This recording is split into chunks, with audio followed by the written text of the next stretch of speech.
Hey everyone, welcome back to the Unwritten Murder Files. Thank you so much for tuning in today. It genuinely means a lot to have you here. Quick disclaimer before we start. Everything you're about to hear is fiction. Every name, every voice, every room, none of it happened. If it feels like it did, that's the job. We're starting a brand new story today called The Silence Between Bells. This is episode 1, 6 versions of the night. Let's get into it. The first sound Ava Mercer heard at Bellweather House was not the sea. It was a voice coming from beneath the gravel. Testing. 1, 2. The weather is turning. Ava stopped beside her hired car with one hand on the open door. The words were faint, blurred by wind and the rattle of marram grass, but unmistakably human. A man's voice, elderly and amused, seemed to rise through the drive itself. Then the gravel spoke again. Testing. 1, 2. A small black loudspeaker was hidden in the stone border below the hydrangeas. Its casing had been painted to resemble slate. Somewhere inside the house, a recording loop clicked back to the beginning. Ava closed the car door. Beyond the iron gates, Bellweather House stood on the edge of the headland, like a dark ship run aground. Its western wall faced the Atlantic. Chimneys, turrets, and the square bulk of an older signal tower cut into the low November sky. The sea below was not visible from the drive, but she could hear it now, a slow percussion under the wind. A man in a waxed coat came down the steps. He was broad-shouldered, gray at the temples, and carried himself with the wary balance of someone accustomed to unstable ground. "Miss Mercer? Ava is fine. Tomas Reed, I look after the place." His glance moved to the disguised speaker. "That thing still running?" "It welcomed me. It frightens delivery drivers. Mr. Vale says a house should announce its intentions." "And what are this house's intentions?" Tomas took her case from the boot. "To remember everything." Inside, Bellweather smelled of beeswax, stone, and warm electrical dust. The entrance hall climbed 3 stories beneath a ribbed glass roof. Old microphones stood in display cases. Framed photographs showed Julian Vale beside presidents, grieving parents, convicted fraudsters, and people whose expressions suggested they had just realized the interview was not going as planned. At the center of the hall hung the brass bell from the Midnight Jury studio. Every broadcast had begun with a single strike, followed by Julian's signature line. "A verdict is only a story that survived questioning." Ava had heard it thousands of times. She had heard it once in her own kitchen when she was 9, while her father sat motionless at the table and Julian Vale's voice dismantled a stranger's life through the radio. Tomas led her through a drawing room crowded with cables and temporary lighting stands. "They're recording the reunion tomorrow night, Mr. Vale's final program. After that, the archive goes to auction. I thought it was being donated." So did everyone. At the far end of the room, a woman with cropped silver hair stood beside a drinks trolley, speaking into her phone in a low, urgent voice. She ended the call when she saw Ava. "You must be the sound surgeon," she said. "I'm Celia Vale." Julian's second wife wore cream silk and no wedding ring. Her smile was exact and bloodless. "Ava Mercer." "Yes, Peter Mercer's daughter." The use of her father's name was deliberate. Ava felt it land between them. "You knew him?" Everyone in radio knew Peter. He could hear a bad splice at 50 paces. Celia lifted a glass but did not drink. Julian admired him. That wasn't mutual. A flicker of pleasure touched Celia's face. "You may survive the weekend after all." Footsteps sounded on the gallery above. A tall man leaned over the banister, handsome in the softened way of old television personalities. Gideon Rusk had once been Julian's co-host, the gentler voice beside the blade. "Celia," he called, "have you hidden the decent whiskey again?" "Only from you." Gideon descended, greeting Ava with both hands around hers. His charm was professional and immediate. "Peter Mercer's girl. My God, you have his eyes." "I have my mother's eyes." Then his suspicion. "Also my mother's." Gideon laughed. "Julian chose well. I haven't agreed to anything except restoring the final program." "You came to Bellweather. That counts as agreement in Julian's theology." A door slammed somewhere behind the hall. A younger woman entered from a passage, carrying a reel-to-reel tape in a cardboard box. She had black hair cut to her jaw and a red mark across one cheek, as if she had slept on a seam. "Nora," Celia said, "that belongs downstairs." "It belonged to my mother." Nora Vale's gaze moved to Ava, cautious and unsmiling. "You're the editor." "Yes." "Then here's your first professional instruction. Don't believe anything my father tells you after dinner." "Why after dinner?" Ava asked. Before dinner, he lies from habit. After dinner, he lies for art. The main doors opened behind them, admitting a blast of wind and a man in an immaculate navy overcoat. Adrian Cross MP looked exactly as he did on the news. Controlled silver hair, pale blue eyes, expression composed for the possibility of cameras. Tomas took his coat. Adrian noticed Nora's tape box, and then Ava. "Ms. Mercer," he said, "you worked on the Harrogate recordings. I authenticated them and helped end a government. The government managed most of that itself." Gideon gave a delighted hum. She really is Peter's daughter. A woman followed Adrian in from the storm. She carried no umbrella and seemed untouched by the rain. Her dark hair was tied at the nape of her neck. Wire-framed spectacles sharpened a thoughtful face. "Dr. Helena March," she said when introduced. "I'm writing Julian's authorized biography." "Authorized by whom?" Nora asked. "Julian." That was not the question. Helena accepted the hostility without visible offense. "I've read your work, Ava. Your analysis of constructed testimony was excellent." Most people found it depressing. Truth often is when presented without music. From the upper gallery came a slow, deliberate clap. Julian Vale stood beneath the stained glass window. He was thinner than Ava remembered from photographs, but age had not reduced his presence. He wore a charcoal suit, a dark red tie, and a hearing aid in his left ear. One hand rested on the carved rail. The other held a walking stick he did not appear to need. "My jury," he said, "assembled at last." No one smiled. Julian looked directly at Ava. "And my final witness." A gust pressed rain against the glass roof. For a moment, the entire house seemed to hiss. Ava had promised herself she would treat him like any other client. She would restore the tapes, deliver clean files, and ask no questions about the cassette her father had left behind after his death, an unlabeled recording containing Julian's voice, and a sentence cut off before its meaning became clear. Then Julian descended and stopped one step above her. "Your father stole something from me," he said softly. Ava met his eyes. Perhaps he thought it belonged to the truth. Julian's smile arrived slowly. "Excellent," he said. "We begin tonight." Dinner was served in the old broadcast dining room, where microphones still are foes from the table, like black flowers. Julian had arranged the seating. Ava sat at his right, Helena at his left. Nora was placed opposite Celia. Adrian and Gideon faced one another across a silver bowl filled with winter pears. Tomas refused a chair and moved between the table and service door, pouring wine with the detached efficiency of a man who knew too much about everyone present. "The house is recording," Julian said when the first course arrived. Nora put down her spoon. "Of course it is. Only the table microphones. For the program." "Is there a room in this house that doesn't record?" Ava asked. "The bathrooms," Julian considered. "Most of them." Celia did not look up. "He thinks surveillance becomes wit if you pause before admitting it." Julian raised his glass. "To the final verdict." No one joined him. The storm tightened around the house. Between courses, Tomas reported that the causeway would be underwater before midnight and likely remain closed until late morning. Adrian checked his phone twice, though there was no signal. Julian appeared pleased by their isolation. "Tomorrow night," he said, "we record one final episode of The Midnight Jury. No broadcast delay, no lawyers. Each of you will answer one question." Gideon leaned back. "You invited us to celebrate. I invited you to conclude." "What question?" Celia asked. "The one you most fear." Adrian's fork touched his plate with a small metallic note. "This is theater. All justice is theater. The danger lies in pretending otherwise." Ava watched the table rather than Julian. Nora's fingers had tightened around her napkin. Celia's face remained still, but the pulse in her throat had quickened. Gideon looked entertained until Julian turned toward him. "You first, old friend. Why did you suppress the Marlowe interview?" Gideon's smile faded. "We agreed that subject was closed." "You agreed. I postponed." Adrian said, "If this is an ambush, I'm leaving at first light." Julian's gaze moved to him. "After you explained the payment to Malcolm Venn." The name altered Adrian's face. "Not much. Enough." Celia reached for the wine. "And my terrible question?"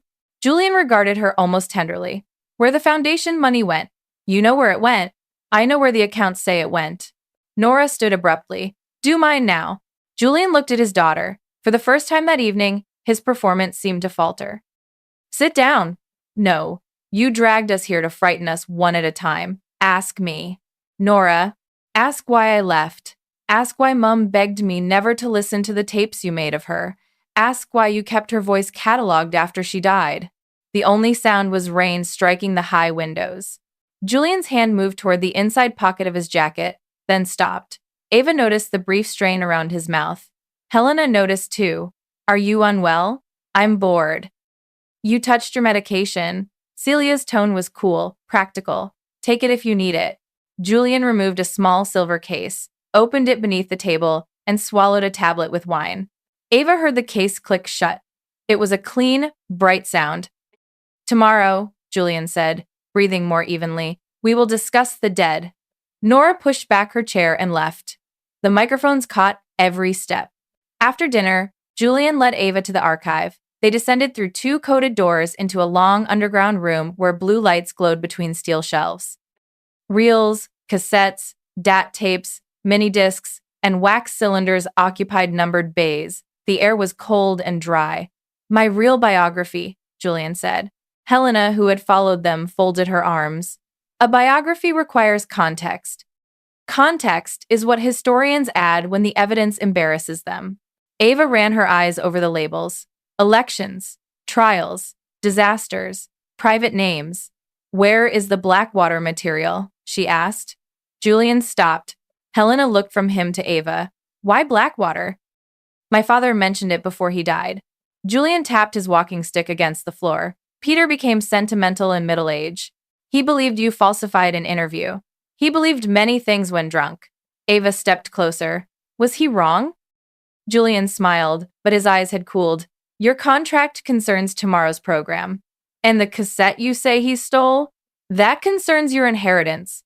Helena said, Julian, enough. He turned on her. You are here to record what I say, not improve it. A soft alarm sounded overhead. One note, repeated. Tomas's voice came through the ceiling speaker. Power fluctuation. Backup system is active. Tower bell circuit has tripped again. Julian looked irritated. Fix it. The storm's on the line. Bell stays isolated until morning. There was a pause. Ava glanced at the digital clock above the archive door. 9:17 p.m. Julian said, then set the internal chime. Already done. The alarm stopped. Helena moved along the shelf marked Blackwater. Most boxes had red archival seals. One space was empty. What was here? She asked. Julian's expression changed too quickly to name. A mistake, he said. He left them in the cold room. Helena touched the edge of the empty space. He's frightened. Julian Vale? Fear doesn't always look like retreat. Sometimes it looks like control. Ava studied her. You defend him in public. I document him in public. That isn't the same thing. No. Helena's gaze remained on the shelf. It isn't. At 10, the house gathered in the drawing room for what Julian called a rehearsal. Nora did not appear. Tomas was in the tower passage dealing with a leak. Celia sat near the fire. Adrian stood at the window. Gideon adjusted one of the microphones with old instinct. Julian entered, carrying a red folder. Tomorrow's questions, he announced. He placed the folder on the piano. The lights went out. Someone swore. The fire collapsed into red shapes. Wind pressed hard against the windows. Ava heard movement near the piano, the whisper of paper, then a door opening. Emergency lights flickered on. The red folder was gone. Julian stood alone beside the piano, staring at the empty place where it had been. For once, he had no line prepared. At 11:23, Ava was in the temporary editing room when Julian's voice came through the house intercom. Nora, come to the study. Bring your mother's reel. The words were clipped by static but perfectly intelligible. Ava removed her headphones. On the monitor in front of her, a waveform from Julian's rehearsal interview continued to crawl across the screen. The room had once been a nursery. Faded stars remained painted on the ceiling. Julian spoke again. Nora, don't make me ask twice. Somewhere in the house, a door slammed. Ava checked the clock, 11:23. Then a bell rang. One deep strike rolled through the intercom, followed by a second, then a measured sequence. The Bellweather Tower marking the half hour, though it was 7 minutes early. Ava frowned. The tower circuit had been isolated. She reached for the recording control on her portable interface, but the intercom went silent. A moment later, Nora shouted from the corridor. Ava ran. The study was at the eastern end of the ground floor, beyond a narrow gallery of framed newspaper pages. Nora stood at the door, one hand on the brass knob. It's locked. What happened? He called me. I came down. He won't answer. Gideon appeared behind them, fastening the belt of a dressing gown. Celia followed, then Adrian and Helena. Tomas arrived from the service stairs with a ring of keys. The study locks when it shuts, he said. Mr. Vale's key should be inside. Open it, Nora said. Tomas tried 2 keys before the third turned. The door resisted, held by something on the other side, then moved with a scrape. Julian Vale lay beside his desk. His walking stick had fallen across the carpet. One hand was closed against his chest, the other rested near the overturned silver medication case. Papers lay scattered beneath the chair. There was no blood, no visible wound, nothing dramatic enough to match the expression on Nora's face. Celia crossed the room and knelt. She touched 2 fingers to Julian's neck, waited, then moved her hand to his wrist. Don't, Helena said quietly. Celia sat back. Nora made a sound Ava would remember later because it contained no word at all. Adrian moved toward the desk. Ava blocked him. Don't touch anything. He may have left a note. He may have left evidence. Gideon stared at Julian. He was alive 2 minutes ago. Ava looked at the intercom speaker above the bookcase. Was he? Everyone turned toward her. She pointed at the silver case. One compartment was open. 3 pale tablets remained in the other. Celia said, he had angina. The storm, the argument. He took something at dinner, Ava said. Yes, his usual medication. Helena crouched without touching the body. His skin is cool. Celia looked sharply at her. I'm not a doctor, Helena said, but he doesn't look as though he died 2 minutes ago. Tomas swore under his breath and crossed to the telephone. The line produced only a low crackle. No mobile service, Adrian said. The causeway? Underwater. Tomas lifted the handset again. Emergency radio is in the tower office. I'll go, Gideon said. No one goes alone, Ava replied. Adrian's eyes narrowed. You are not the police. No, but until the police arrive, this is a sealed scene in a sealed house. Someone stole Julian's questions. Someone may have tampered with the power. And a bell we were told could not ring just sounded over the intercom. Tomas looked up. The tower bell didn't ring. We all heard it, Nora said. You heard the speakers. The physical bell is electrically isolated. I pulled the breaker myself. Ava stepped closer to the intercom. A faint hiss remained in the line. Beneath it was a periodic click. Click. 7 seconds. Click. She knew that sound. Not from a broadcast system. From a cheap relay switch. Where can the intercom be fed from? She asked. The broadcast room, the kitchen panel, the tower office, Tomas said. There are old extension points in the winter garden and chapel, but they're supposed to be disconnected. Ava turned to Nora. When did you last see your father? After 10, in the west corridor, we argued. About the reel?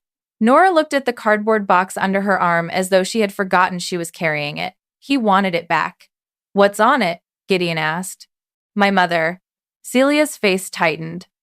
Ava said, we need to establish where everyone was from 10 o'clock onward. Adrian gave a short, humorless laugh.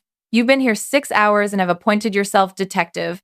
No, I've appointed myself the person who noticed the dead man's voice may have been a recording.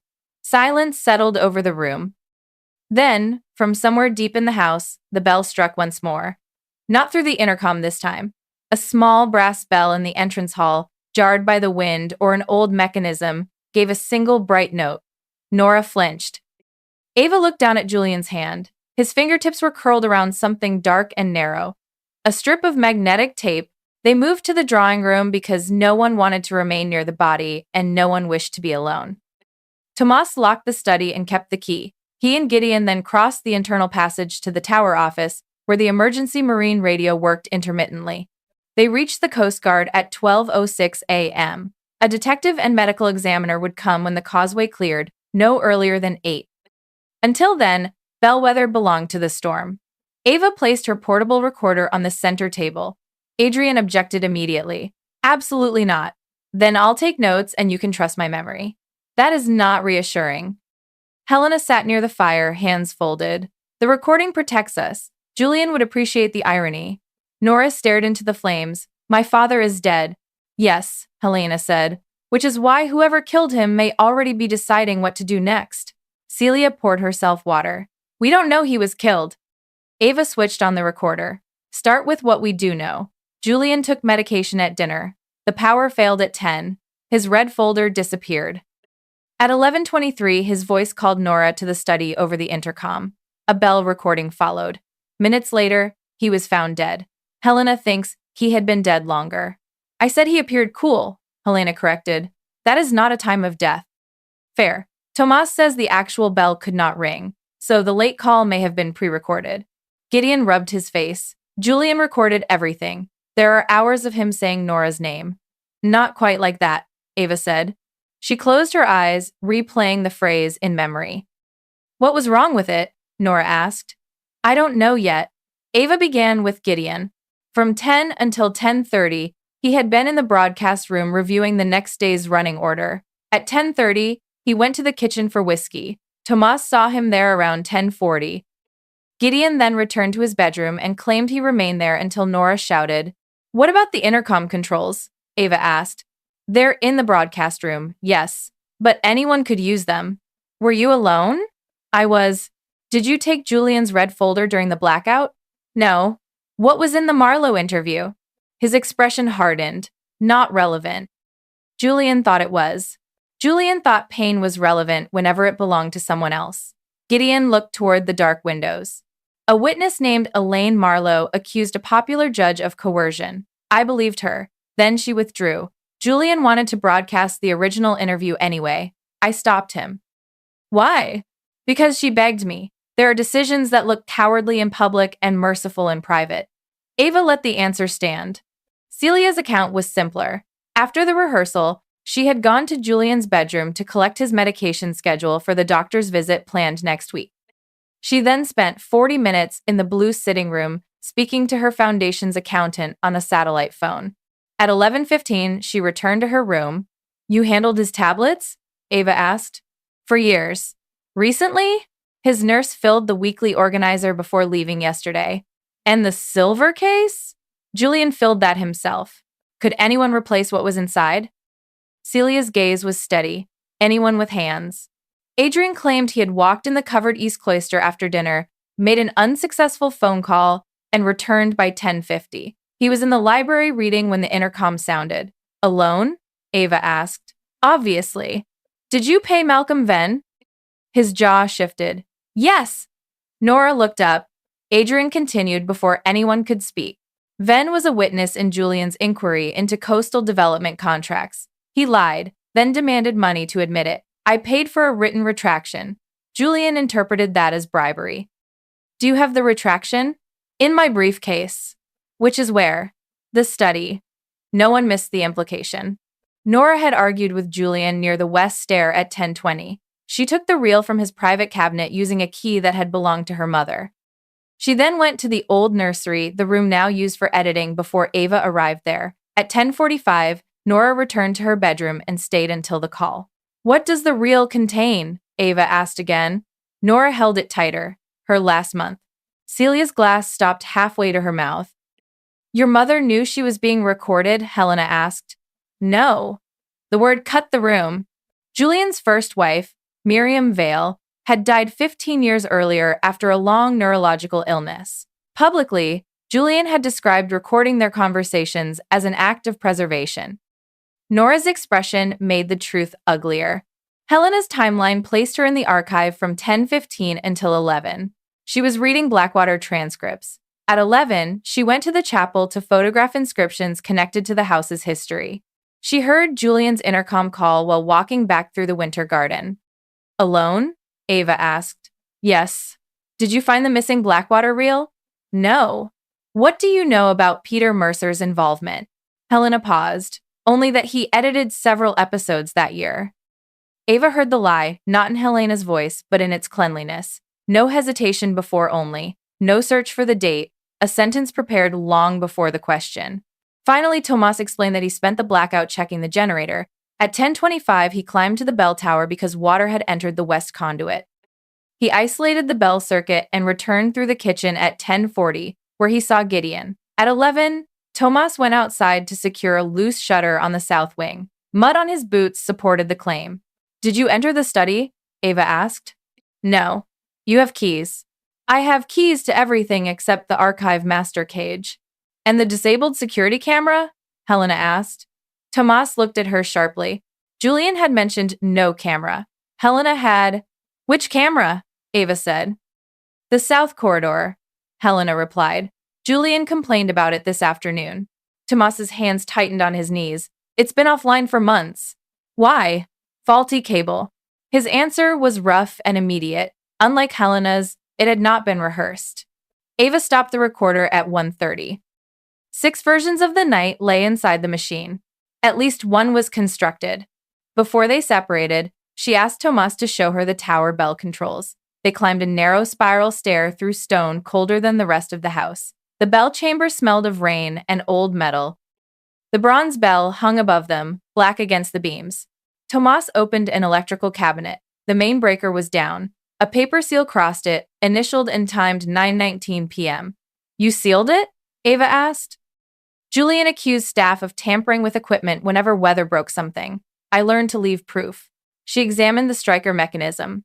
No recent movement, no warmth, no vibration in the metal. "The bell on the recording," she said. "Could it have been an old recording?" "There are hundreds." Ava looked through the louvered opening toward the sea. Wind entered as a deep, uneven breath. Every real Bellweather bell recording made here would contain that breath. The sound at 11:23 had been clean. Too clean.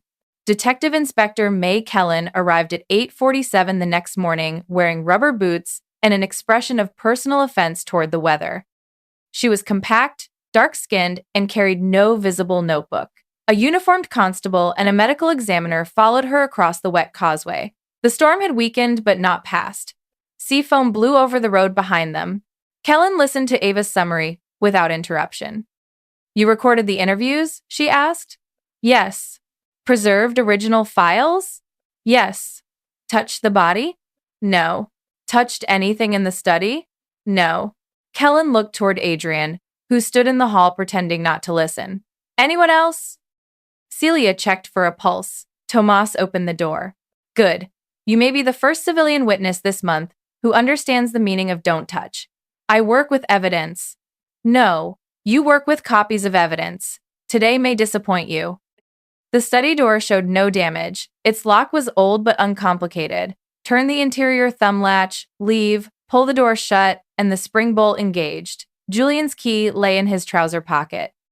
The narrow window was latched from inside. The fireplace had been sealed years ago. There was no secret passage, despite Nora's childhood conviction that every Victorian house required one. The medical examiner, Dr. Ishani Patel, emerged after 40 minutes. "Nothing visibly violent," she said. "Cardiac history, medication at hand, no obvious trauma, but body temperature suggests death earlier than discovery. Very preliminary estimate, between 10 and 11. Gideon closed his eyes. Kellen turned to Ava. "So the voice at 11:23 matters." "It was played through the intercom." "Can you prove that?" "I recorded the final seconds accidentally. My editing system was armed." Ava had found the file at dawn. 27 seconds of room ambience, Julian's second command to Nora, and the first 3 bell strikes. She copied it twice and locked the original card. In the broadcast room, she played it through flat studio monitors. Kellen listened with her head tilted. "Sounds like a man and a bell." "It sounds like 2 recordings laid together." "Because?" "The noise floors differ. Julian's voice carries a low electrical hum. The bell does not. Also, there's no breath before the second sentence." Kellen looked at her. "People breathe," Ava said. "Recordings don't have to." She enlarged the waveform. "Here, the room tone drops for 40 milliseconds before 'Bring your mother's real.' Someone cut between phrases." It was a tiny thing, barely a blink of silence, but it meant the sentence hadn't been spoken all at once. 2 separate recordings had been glued together so cleanly that a listener would never notice unless, like Ava, they knew to listen for the join instead of the words. Could Julian have recorded the message himself earlier? Yes. Or someone built it from existing material. Nora stood in the doorway. "He called me Nori." Ava turned. What? On the first sentence. Very softly. I thought I imagined it. They replayed the beginning and increased the high frequencies. A blurred syllable emerged before Nora's name. Nora's face lost color. He hadn't called me that since I was 12. Kellen said, could stress bring back an old nickname? He refused to use it after Mum died, I asked him once. He said names were doors and some should remain closed. Ava marked the section. The false start was embedded in the same acoustic space as the first phrase. If the message had been assembled from old material, the editor had missed it or kept it because removing it damaged the consonant that followed. Kellen ordered the house searched. The missing red folder was found under Gideon's mattress. He stared at it in genuine disbelief. That is absurd. Inside were 6 typed pages, each headed with a guest's name. Gideon's page contained banking details and a handwritten note from Julian. He sold silence twice. Adrian's page referred to Malcolm Venn. Celia's listed transfers from the Vale Foundation. Tomas's mentioned the camera. Helena's was almost blank except for 2 words, Daniel, March. Ava watched Helena read them. The biographer did not move. Kellen noticed. Who is Daniel March? A subject from the Blackwater broadcast, Helena said. Only a subject? Ava asked. Helena raised her eyes. A dead man. Nora's page contained a copy of Julian's new will. Bellweather House and the archive were to be sold. Most proceeds would establish a journalism prize. Nora would receive a fixed sum, modest by the estate's value. Celia's page contained photographs of her with Adrian Cross outside a London hotel. Adrian read over her shoulder. The room altered around them. Nora laughed once, without humor. There it is, the Grand Moral Tribunal. Celia folded the photographs. This has nothing to do with his death. It gives both of you motive, Kellen said. So does every page in the folder. Gideon held up his hands. And yet the folder was in my room? Convenient. Did you take it during the blackout? No.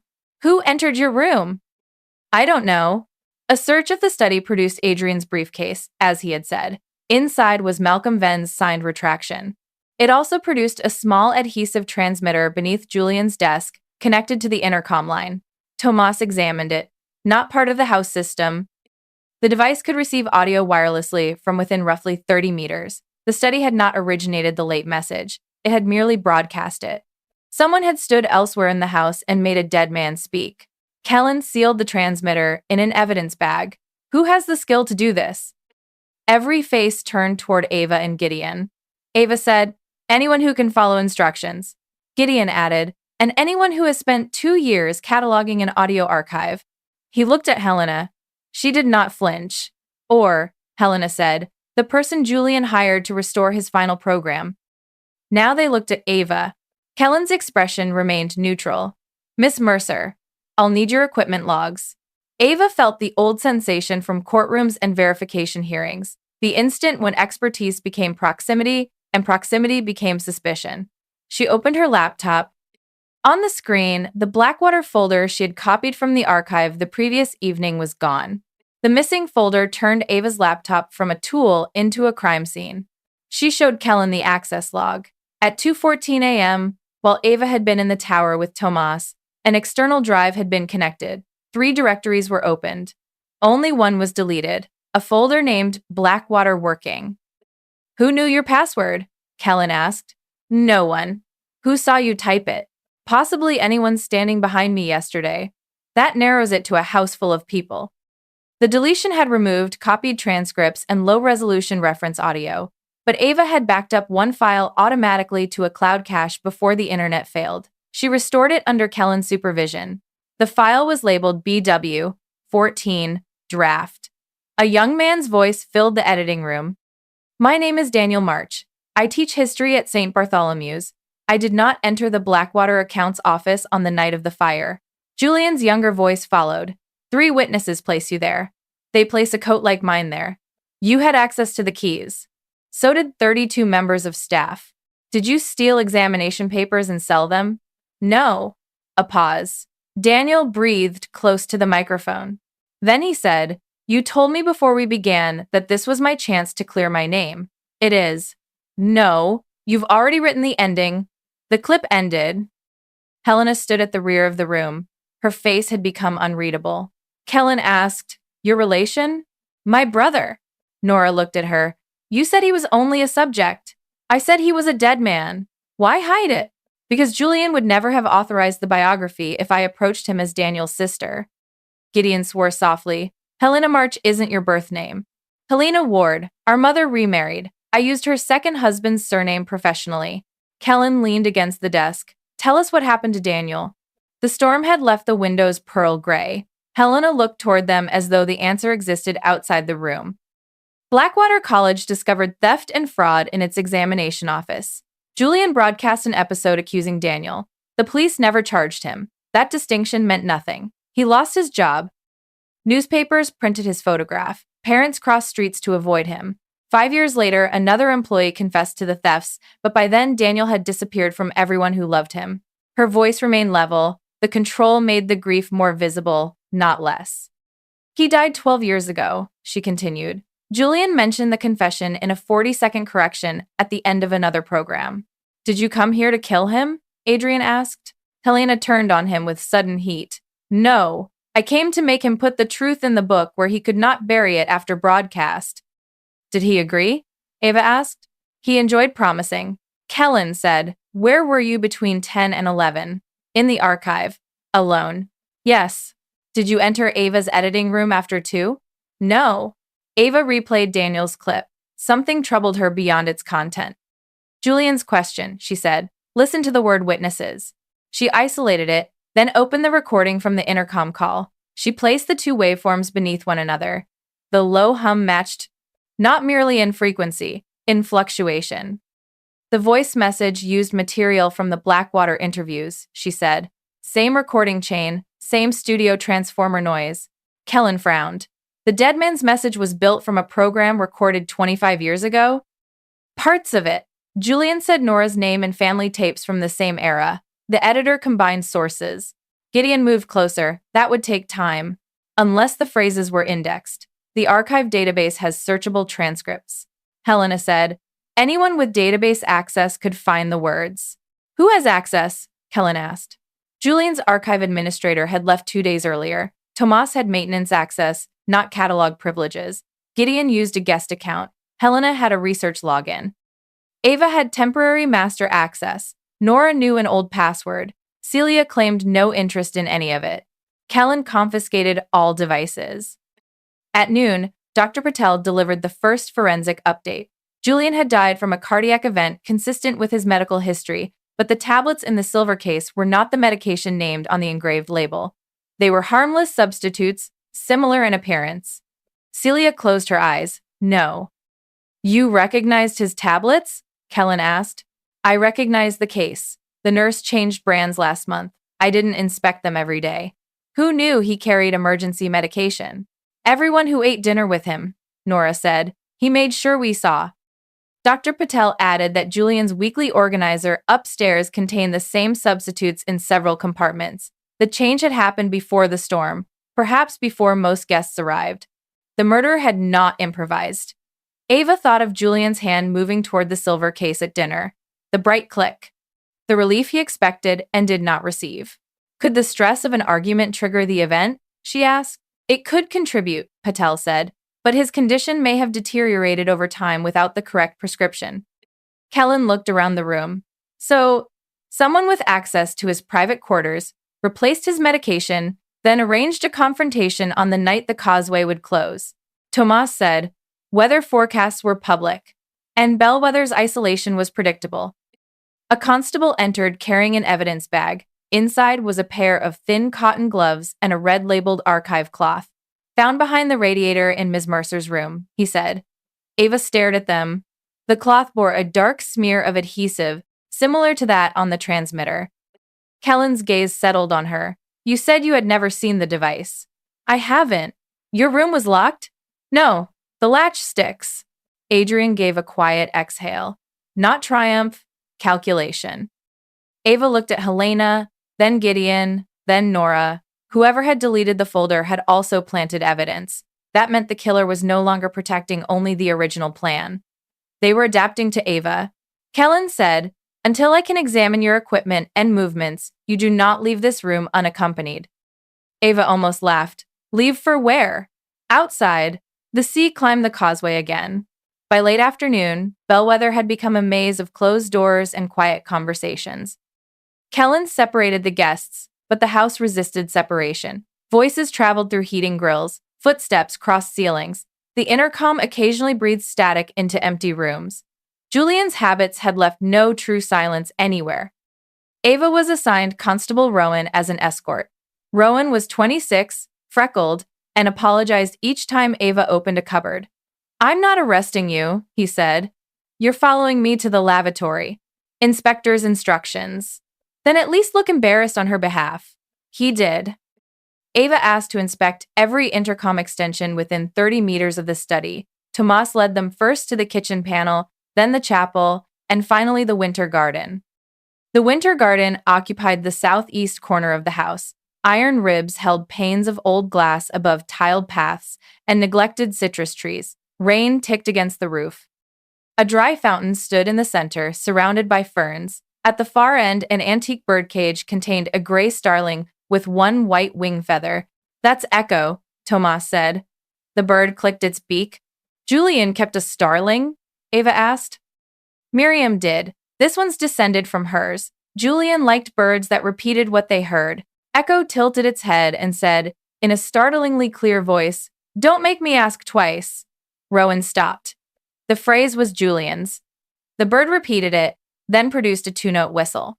Ava walked slowly around the fountain. The intercom extension was hidden behind a carved panel near a bench. Its wire had been cut years earlier, but a newer cable ran from it beneath the tiles toward a cabinet used for garden controls. Tomas opened the cabinet. Inside was an empty space outlined in dust, roughly the size of a portable speaker. A single fiber clung to a screw head, red. "Archive cloth. Someone mounted a speaker here," Ava said. Rowan radioed Kellen. Ava crouched beside the cabinet. She could hear a soft mechanical click every 8 seconds. The irrigation timer. Click. 7 seconds. Click. The same rhythm she had heard under the intercom line after Julian's body was found. "The playback came from here," she said. "The hidden transmitter in the study received it. The irrigation relay leaked into the audio." Tomas pointed through the glass wall. "The study is 12 meters that way." "Who uses the winter garden?" Rowan asked. "Everyone passes through it to reach the chapel. Helena was there around 11. Helena had admitted hearing the intercom call while returning through this room. She had placed herself beside the playback source at the exact moment it operated. Too obvious, Ava thought, or obvious only after the cabinet was found. Echo fluttered along its perch. "Nori," it said. Ava turned. The bird bobbed once. "Nori, don't make me ask twice." Tomas's face changed. It learned that years ago. Miriam used to call Nora Nori. Would Julian? Back then. The starling was not repeating last night's recording. It was reproducing an old domestic phrase, one likely preserved on family tapes. Ava asked Tomas about recordings made in the winter garden.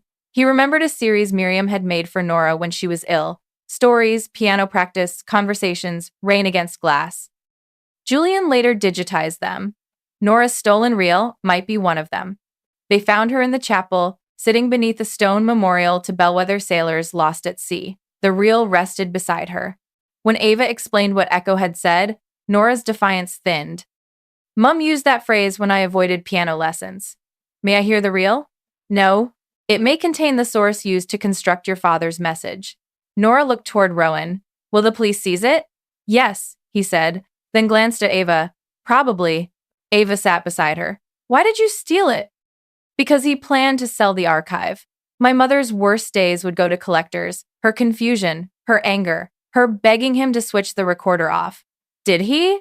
"No." Nora's fingers rested on the cardboard edge. "He said memory was a form of evidence, but he never understood that evidence can be indecent even when it's true." She opened the box. The reel was labeled Miriam, Winter Garden, 2003. They played it in the archive under police supervision. Miriam's voice was gentle and tired. A young Nora stumbled through a piano exercise. Rain pattered overhead. Echo's ancestor whistled in the background. "Nori," Miriam said, "begin again." A child groaned.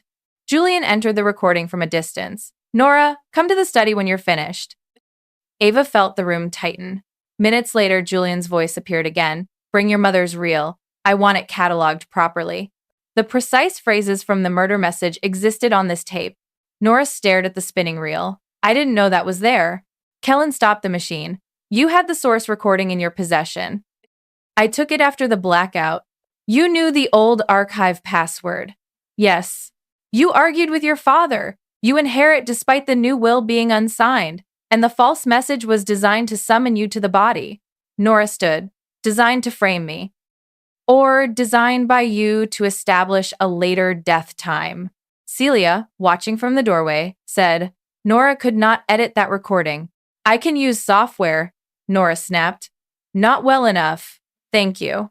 Ava looked at the tape box. The outer edge carried fresh black dust, as though it had recently been placed on a shelf coated with deteriorating foam. Yet Nora claimed it came from Julian's private cabinet upstairs, where no foam-lined shelves existed. Where exactly did you find this? Ava asked. Nora hesitated. In his cabinet. A lie. Kellen heard it too. She ordered Nora's room searched again. Under a loose floorboard, police found Julian's red archive seal and a key to the master cage. Nora began to cry not loudly, not theatrically, but with the furious silence of someone whose truth had arrived too late.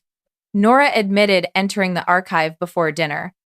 She had used her mother's old code to open the first door and a copied key to access the master cage. The Winter Garden reel was not in Julian's bedroom. It had been shelved in a restricted family collection. Nora lied because stealing from the archive was legally more serious than taking property from a cabinet she claimed was partly hers. She denied constructing the message. Kellen did not arrest her, but the investigation bent in her direction. At 6 that evening, the sea closed the causeway for the third time. The police could not transport the evidence or suspects until morning. Kellen established a temporary incident room in the dining room and placed Nora under direct watch. Ava was released from Rowan's shadow after the transmitter adhesive was found on a pair of gloves in the broadcast room, as well as on the cloth planted in her bedroom. Someone had contaminated several locations, weakening every trace. The killer is distributing guilt, Ava told Kellen. Or several people are lying independently. Both can be true. Ava returned to the editing room with permission to analyze the complete intercom recording. Gideon joined her as an observer because Kellen trusted neither of them alone. Comforting, he said. Try not to steal anything while I'm listening. I only steal commercially valuable material. She looked at him. He sighed. Julian's folder was accurate. I sold copies, never originals. A collector in Zurich paid obscene amounts for unreleased interviews. I told myself the archive would be broken up anyway. Did Julian know? He knew by dinner. That was my question for the final program. Did you take the red folder? No, but I considered it. Ava worked through the audio in fractions of seconds. She removed the voice, then the bell, then amplified what remained beneath both. There was the irrigation click. There was also a soft chirp before the third bell strike. Echo. The playback had definitely originated in the Winter Garden, but the bell troubled her more. She loaded archival recordings of the Bellweather Tower. Every one contained a low-frequency pulse after each strike, created when sea wind entered the western louvres and excited the chamber. The pulse varied, but it was always present. The murder recording had no pulse. It isn't the tower, Gideon said. No. Another bell? Ava searched the archive database. Julian had recorded bells in churches, ships, schools, railway stations, and courtrooms. The murder sample's fundamental tone matched Bellweather closely, but the upper harmonics differed. She slowed the file. Behind the strike was a brief flutter of applause. Gideon leaned toward the speaker. That's an audience. Ava searched transcripts for bell and applause. One result appeared repeatedly. The opening ceremony of the Vale Audio Archive recorded 16 years earlier in the entrance hall. Julian had struck the brass studio bell while guests applauded. They found the file. The third strike matched the murder recording exactly, including a cough in the rear of the room. The killer had not used the tower bell at all. They had used the smaller studio bell, pitch shifted downward to sound larger. Clever, Gideon murmured. Too clever. The edit involved several source recordings, transcript search, noise matching, pitch alteration, and careful timing. It was not something assembled during the blackout. The killer had prepared it before arriving. Ava examined the edit boundaries. Most were clean. One cut, before the word mothers, contained an unusual digital slope. "What do you see?" Gideon asked. "An automatic crossfade shaped by the software. Can that identify the program?" "Sometimes." Different editing systems used characteristic defaults. Ava compared the slope against her own workstation and Bellwether's studio software. It matched neither. Helena's laptop had been confiscated. Gideon used an old program with linear fades. Nora edited video on her phone. Celia owned no relevant software. Adrian's devices were managed by parliamentary security. "Who else brought a computer?" Ava asked. "Tomas has a maintenance laptop." They checked it with Kellen, no audio software. Ava stared at the curve again. It was smooth, asymmetrical, more like a hand-drawn shape than an automatic fade. Then she understood. The editor had worked visually. Most experienced sound editors made final decisions by ear. They listened through the join, adjusted, listened again. This cut was shaped to look seamless on a screen, yet it created the tiny drop in room tone Ava had heard immediately. "Someone competent enough to assemble the words," she said, "but not trained enough to hear the mistake." "Helena catalogs audio," Gideon said. "She reads transcripts, she may edit reference clips, and Nora? Video editors rely heavily on waveforms." The midpoint of the case shifted beneath Ava. Until now, she had assumed the killer was an audio professional, Gideon, herself, in the framing logic. Perhaps Julian, in some final manipulation, but the murderer was an intelligent amateur who believed sound could be perfected by sight. Ava replayed the message at full volume. The voice was Julian's, but the intention belonged to someone who had studied him. Behind the final word, nearly lost under the bell, a woman whispered something. Ava increased the level. Not a whisper, a page turning, and beneath it, faint but distinct, Daniel March said, "You've already written the ending." The phrase had bled through from a source tape. The murderer had used the Blackwater recording. Helena listened to the bleed through twice. On the second playback, she removed her glasses and polished them with the edge of her sleeve. It was the first nervous gesture Ava had seen from her. "That proves the Blackwater files were used," Helena said, "not who used them." "You had research access," Helen replied. "So did Ava." "And your name appeared beside Daniel's, in Julian's folder." "Because he discovered who I was." "When?" "Yesterday afternoon." The room seemed to contract. Helena described a private meeting in Julian's study at 4. He had shown her a birth certificate and an old photograph of Daniel. He told her the biography project was over unless she signed a new agreement giving him control of all interview material.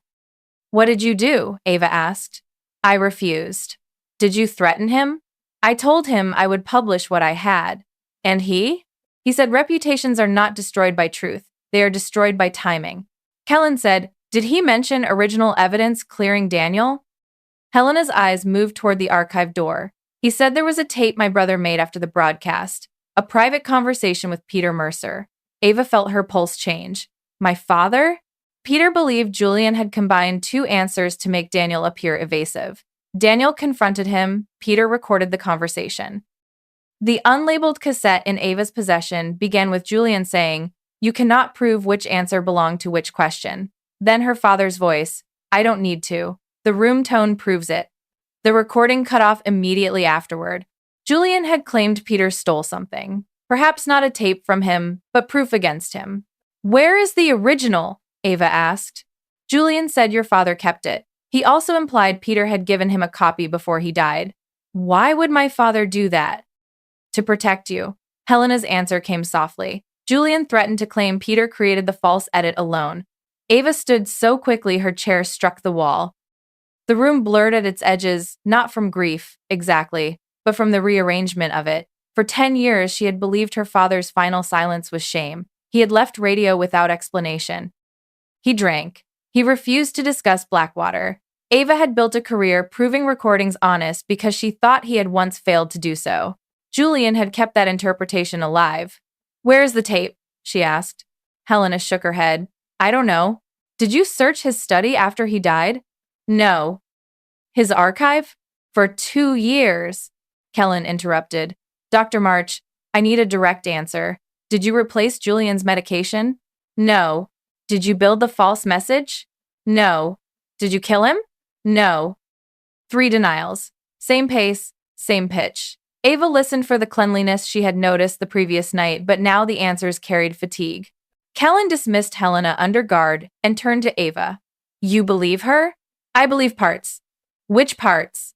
The parts that hurt her. That is not forensic. No, it's human.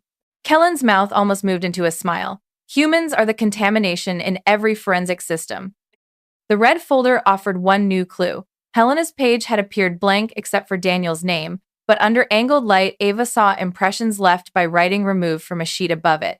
Kellen borrowed charcoal from the chapel restoration kit, then used oblique photography, rather than rubbing the paper.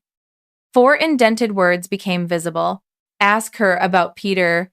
Julian had intended to confront Helena publicly about Ava's father. The final program was not a reunion. It was an execution staged for several reputations at once. Later, Ava found Celia smoking beneath the covered cloister. Rain silvered the courtyard beyond her. You knew about Peter, Ava said. Celia exhaled toward the roof. I knew Julian feared him. That isn't what I asked. No, it is more useful. Did my father give Julian a copy?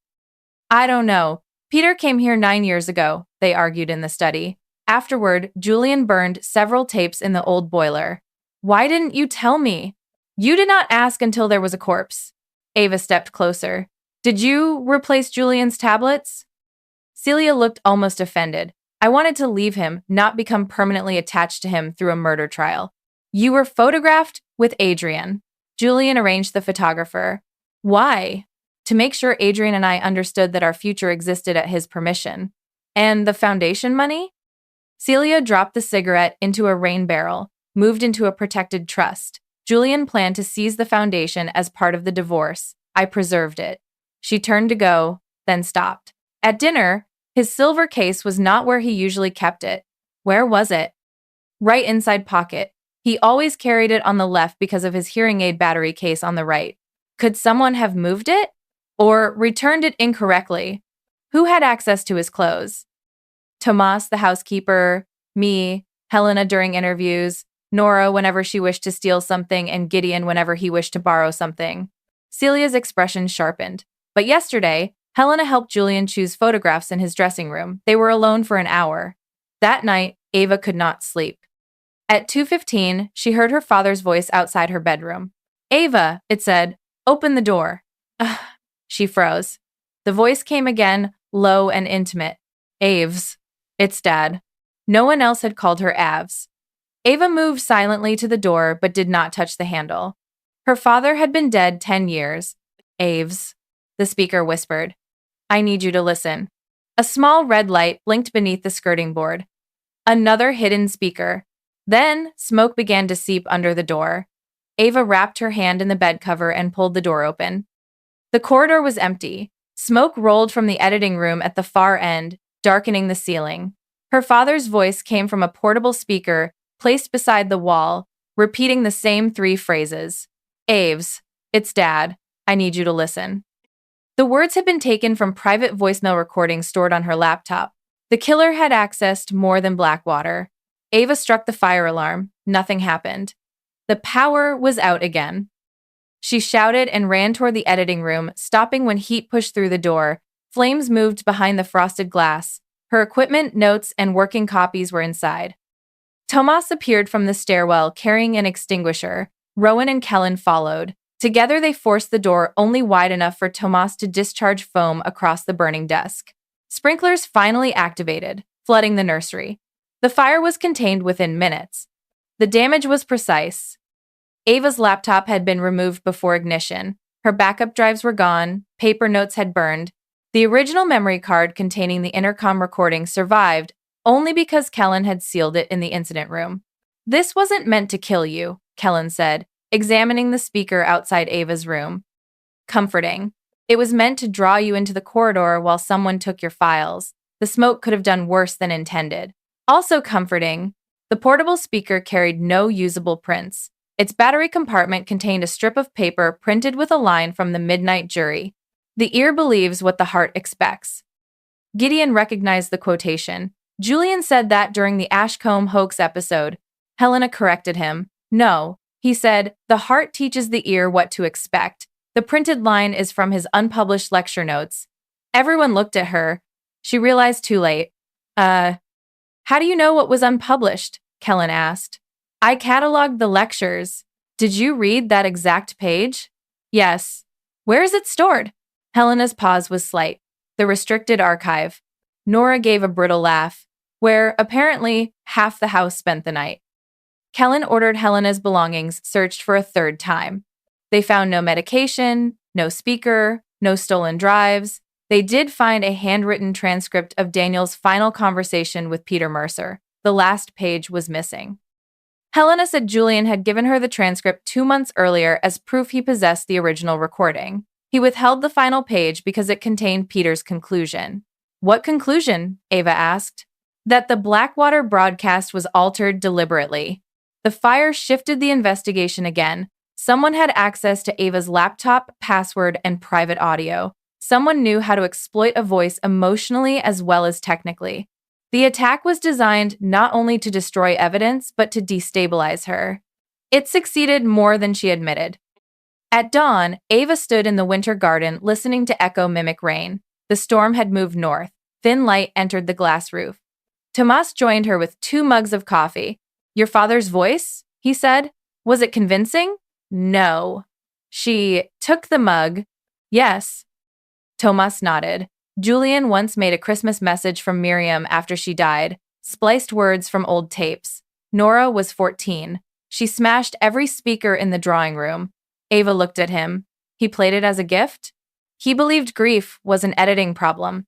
The phrase lodged in her mind. Tomas leaned against the fountain. I disabled the south camera. I know. You don't know why. He told her about a boat that struck rocks below Bellweather the previous winter. 7 migrants reached the cove. 2 were injured. Tomas sheltered them in the estate cottages until a legal charity could intervene. Julian discovered it and threatened to use the camera footage in a program about border failures. Tomas destroyed the cable and erased the recording. So Julian planned to expose you tomorrow, Ava said. Maybe. Or hold it until I disagreed with him. Did you kill him? No. Did you help Nora enter the archive? Tomas stared into his coffee. I copied the key. Another secret. Another motive adjacent to murder but not identical to it. Ava asked, who knew the fire alarm would fail during a power outage? Anyone who read the maintenance log. Helena used it for the house history chapter. Gideon? He complained about it last year. Celia? She paid the repair invoice and refused the full replacement cost. Adrian? Probably not. Nora? She grew up here. The case remained crowded. Kellen appeared at the garden entrance. We found your laptop. It lay outside in the old pump room, smashed but not burned. The storage drive had been removed. Beside it was Adrian Cross's engraved letter opener. Adrian denied placing it there. He claimed it had disappeared from the library after dinner. Kellen searched his room and found the missing final page of Peter Mercer's transcript inside his locked briefcase. The page read, the edit was ordered by J.V. and executed after I refused. G.R. knows. Gideon Rusk knows. By breakfast, the investigation had acquired its most convincing villain. That's episode 1 of The Silence Between Bells. If you want to know whether Gideon really is the killer or whether Bellweather House is still hiding its worst secret, episode 2 picks up exactly here. Please like and subscribe. It really does help the show. And thank you so much for listening. I'll see you back here for Between the Bells.